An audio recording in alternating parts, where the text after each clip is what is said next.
Spider-Man is one of the most loved superheroes in history. But here's the shocking truth. Fans are deeply divided about which Spider-Man is the best. Some say one version defined their childhood. Some say another ruined the character.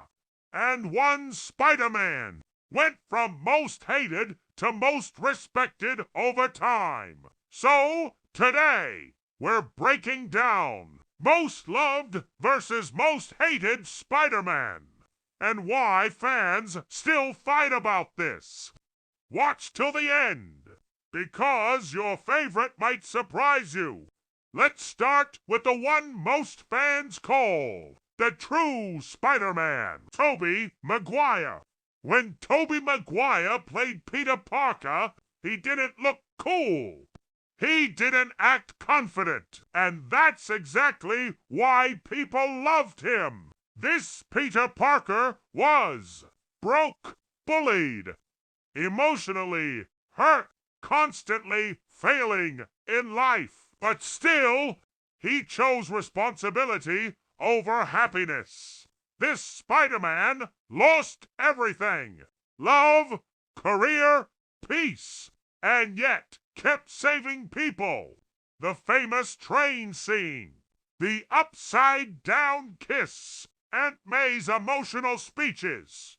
These moments made fans say, "This isn't just a superhero movie. This is life." That's why, even today, many fans say Tobey Maguire is the most relatable and emotional Spider-Man ever. Now comes the most interesting case of all: Andrew Garfield. When Andrew Garfield first appeared as Spider-Man, fans didn't just criticize him. They rejected him, and it wasn't really about him.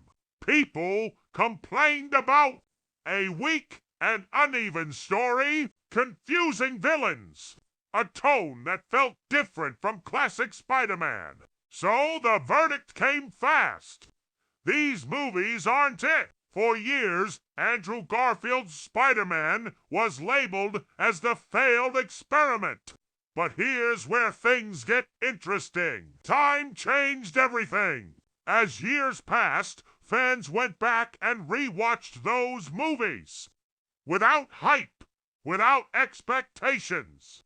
And suddenly, people noticed something they missed before. Andrew Garfield wasn't playing a cool Spider-Man. He wasn't playing a safe Spider-Man. He was playing a hurting one. This Peter Parker felt emotionally exposed, insecure, lonely in a very real way. When he smiled, it felt forced. When he joked, it felt like a mask.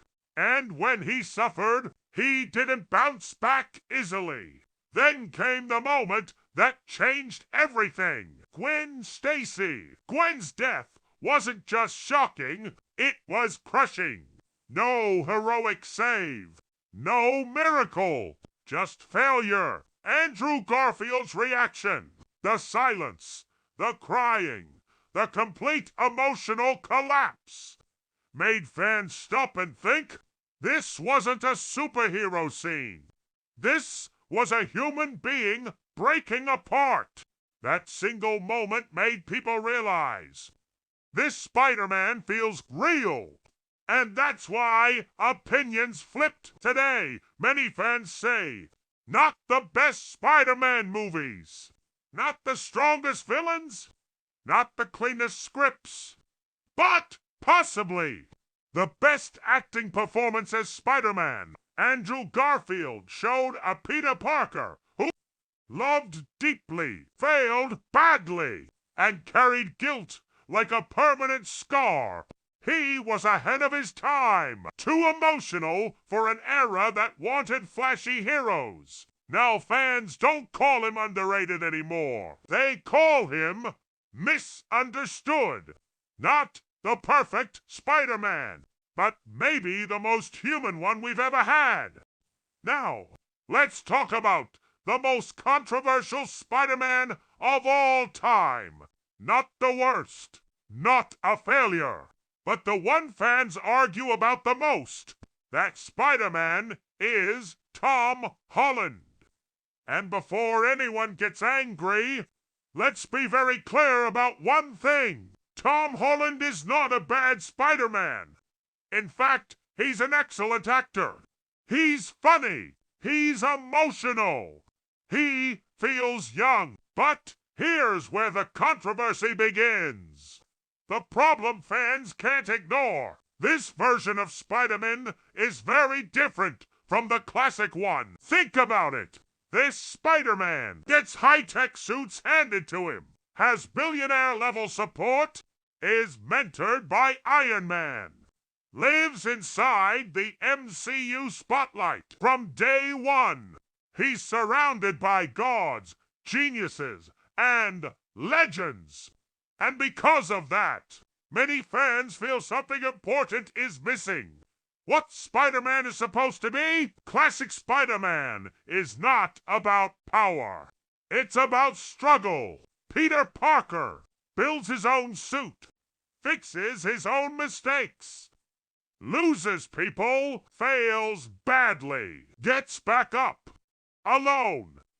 No Avengers backup, no billionaires checking on him. Just a kid trying to do the right thing while his life falls apart. That struggle is what made Spider-Man relatable. YMCU Spider-Man feels too safe. Now compare that to MCU Spider-Man. Whenever things go wrong, technology saves him. A mentor guides him. A bigger hero shows up. For some fans, it feels like he never truly stands alone. And Spider-Man, standing alone, is the heart of the character. That's why you hear fans say he's a great hero, but he doesn't feel like Peter Parker. But here's the other side of the argument. Now this is important. Younger audiences love Tom Holland's Spider-Man. Why? He feels like a real teenager. He's awkward. He's funny. He's emotional. He grows up on screen for an entire new generation.